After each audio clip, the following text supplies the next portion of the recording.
spin out. I am on the walkway over I-94, just east of the Mississippi River on the St. Paul side.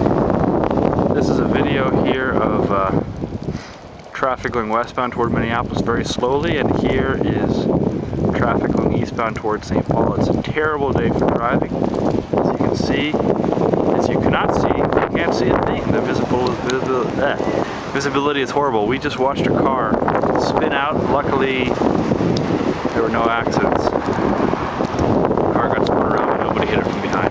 It's cold.